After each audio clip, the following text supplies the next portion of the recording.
어쨌든 그런 과정을 통해서 바로 이 이제 보고서가 만들어지는 건데요. 이 보고서를 이제 박정희 대통령이 어쨌든 구두로는 듣고 네. 정말 사실인지 믿기지 않잖아요. 네. 그래서 이른바 이제 친국을 합니다. 예, 불러요. 예. 왕이 직접 예. 전에 이제 자기와 관련된 예. 친족이나 부하나 특별한 이 관리를 이제 이른바 조사하는 거잖아요. 예. 근데 그 자리에서 예. 중앙정보부의 국장도 배석하고 그랬는데 이 조순재 녹취록에 의하면 네, 네. 중앙정보부가 음. 다 조사를 했는데 그 자리에서는 증거를 못 낸다. 왜요? 그러니까 자기네들이 조사한 증거를 다 제시하면 박근혜는 그 자리에서 맞아 죽을 것이다. 아, 아버지한테. 예, 이런 생각을 이제 한 거예요. 예. 그다음에 또 한편으로는 예. 여기에 이런 표현이 나옵니다. 음. 자식 이기는 아버지 없지 않습니까? 음. 그러니까 자기네들이 증거를 제시했는데 네. 우리 그네한테 물어보니까 이게 사실이 아닌다고 하는데 너는 왜 거짓 정보를 가지고 이렇게 얘기하냐 하면 작살나는 거예요.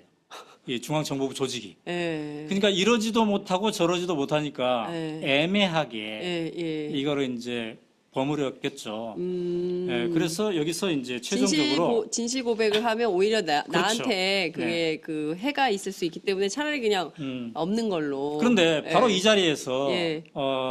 박정희 대통령이 우유부단한 모습을 보였기 때문에 10월 11.6 사건이 일어난 겁니다.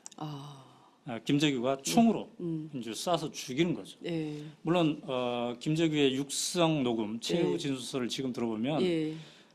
자유민주주의를 지키기 위해서 나는 독재자를 쐈다 예. 이렇게 얘기하는데 예. 그 이후에 여러 가지 근거 중에 하나가 바로 예. 이 최태민 박근혜 관계에 대한 얘기를 하고 있는데요. 그게 항소 이유서에 네. 분명히 네. 적혀 있습니다. 항소 이유서에는 이렇게 적혀 있어요. 피고인 그러니까 김재규죠. 이런 비위 사실들 가지고 다 보고를 했는데 이런 일을 아무도 문제 삼는 사람이 없어서 자기가 박근혜 대통령에게 직접 보고를 했다. 그런데 대통령이 뭐 정보부에서 이런 것까지 하냐 이렇게 반문을 했대요. 그래서 놀랬다는 거죠. 자기 딸을 보호하려고 그런 거죠. 이런 대통령 태도를 보고 놀랬다는 거예요. 그래도 이제 사실을 알렸더니 자기가 직접 조사하겠다, 친국하겠다 해서 했는데 제대로 안 됐다는 거예요. 그런데 이 친국을 통해서 말이죠. 무슨 일이 발생했냐면 전에는 최태민이 구국 선교단의 총재였고 네. 박근혜는 그냥 후견인이었어요. 예. 근데 이 친국을 통해서 그래 그럼 박근혜 네가 공개로 나서라. 그래서 박근혜 총재를 하고 네. 최태민을 비선실세로 만든 거예요. 최태민은 뒤로 빠진 거예요. 이 친국이 그랬더니 예. 문제가 계속됐다는 거예요. 예. 그래서 김재규가 자기의 항소 이유서에서 나는 왜 총으로 쏘았나 그 항소 이유서에서 예. 바로 그렇게 얘기를 합니다. 주변의 비위에 대하여 아무도 문제 삼지 못하고 또 대통령 자신도 그에 대한 판단을 그르치고 있다는 판단을 했다. 그래서 더 이상 안 되겠구나. 이런 판단을 결심하는데 중요한 게 됐다는 거죠. 어쨌든 박근혜는 박정희 대통령 직접적으로는 1979년 10월 26일 밤에 궁정동 청와대에서 이른바 연회를 하다가 네. 김재규의 총에 맞아 죽었지만 이 배경적 원인을 따져보면 딸 박근혜와 최태민의 이 미스테리한 관계 이게 함께 있는 거죠. 야, 이게 그 한편의 대하 드라마, 네. 대하 소설을 읽는 것 같은 느낌이 듭니다. 그러니까 시간은 한 48분 정도 흘렀는데 여러분은 어떠십니까? 이게 뭔가 좀 정말 가슴 아픈 슬픈 우리 현대사 독재자로부터 파생된 그리고 독재자의 딸로부터 파생된 이 역사가 지금까지도 오고 있다는 생각이 좀 드는 건데요. 그 뒤에 박정희 사후에 전두환, 노태우는 좀 이 네. 고리를 끌어야겠다고 생각하진 않았을까요? 그러니까 이게 심각한 그 내용도 게 있어요? 네, 예. 심각한 게 예. 박근혜 대통령은 12.16으로 세상을 떠났는데 박정희. 예. 박정희는 예. 김재규 중앙정보부도 부장도 사형 집행을 당했는데 네. 박근혜 최태민의 관계는 계속됐다는 거예요. 그렇게 문제 삼고 그렇게 단절하려고 했던. 근데 그 후에 이제 군사 쿠데타로 전두환이 대통령이 되지 않습니까? 그렇습니다. 한때 전두환은 집권 초기에 좀 분리시키려고 했어요. 최태민을. 그래서 박근혜로부터 네, 전두환이 그 최태민을 강원도 군부대로 보냅니다. 한두 달. 군부대? 네. 예. 그게 이제 13쪽에 나와요. 예. 박통 죽고 나서 전두환이가 군부대를 보내고 그랬는데 그러나 본격적으로 그네는 절대 건드리지 않았다. 신성시했다. 전두환이 그네를 그네는 신성시했다. 절대 건드리지 않았다. 예. 그 친구들이 재산 관계니 이런 거 조사한 거 없어요. 그때 조사를 했으면 많이 나왔을 텐데 이렇게 13쪽에 적고 있습니다. 그러니까 전두환의 입장에서는 최태민을 잠시 군부대에 한두 달 갖다 두면 좀 격리도 되고 그러면 또 이제 멀어지지 않을까 이런 생각을 했는데 그렇지 않았다는 거고요. 그다음에 전두환의 입장에서는 박정희 대통령 하면은 자기의 이제 군의 네. 선배이기도 하고 네. 굉장히 자기가 존경하는 이런 사람이었잖아요. 그의 딸 얼마나 또 이게 신성시했겠습니까? 그래서 함부로 예. 대하지 못하는. 노태우 때도 마찬가지였죠. 아까 그 가계도 보여줬습니다만 이 네. 가계도는 잘 그렸는데 예. 그 어떠한 후의 액션도 하지 않았던 거죠.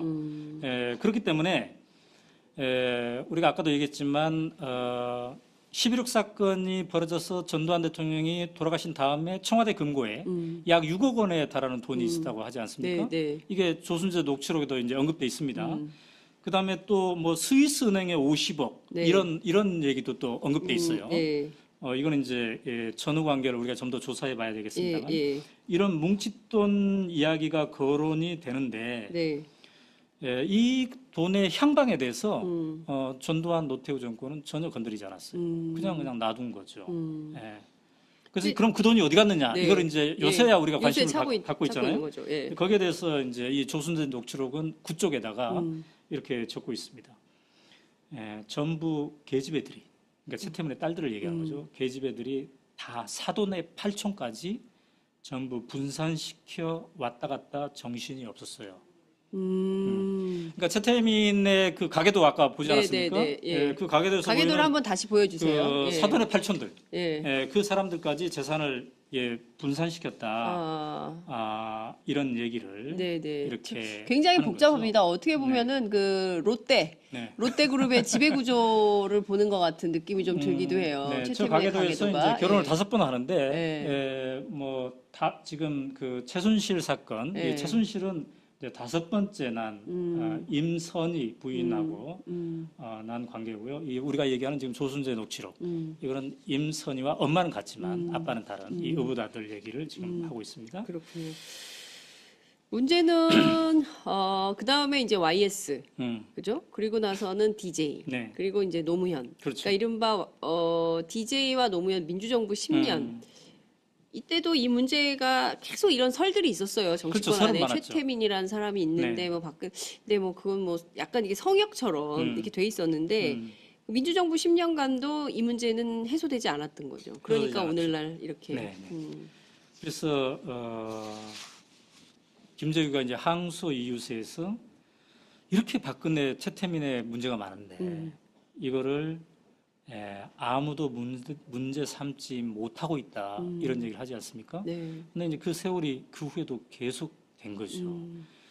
이제 누구는 알지 못해서 이 문제를 거론하지 못했겠죠. 또 누구는 믿기지 않았어. 네. 어느 정도 뭐 이렇게 대충 알지만 아유 과연 그렇겠어. 또 누구는 이제 두려웠어. 네. 또 누구는 이제 아이 그 뭐 다 지난 옛날 거 아니야. 요새 지금 할 일도 너무 많은데 그 옛날 거 파서 뭐 하겠어? 뭐 이런 생각들, 이런 생각들이 있었기 때문에 네. 이게 지금까지 계속되어 온 것이다. 그래서 이 최태민, 박근혜의 불가사의한 관계가 이제 박근혜 최순실로 이어져 왔던 거죠. 네. 이게 지금 결국에는 이제 아버지가 했던 그런 수법들을 네. 전부 최순실 씨가 쓴 건데 네. 가르쳤을까요? 이렇게 글쎄요. 하라고? 그 엄마도 좀 미스테리. 임선희 씨가 사실은 그 선거를 돕잖아요. 이제 자루에 돈을 담아가지고 구국 선교단, 구국 봉사단, 한마음 봉사단 이때부터 이제 최순실 씨가 등장을 하죠. 등장하죠. 대학생. 예. 이 녹취록에 뭐라고 표현되어 있냐면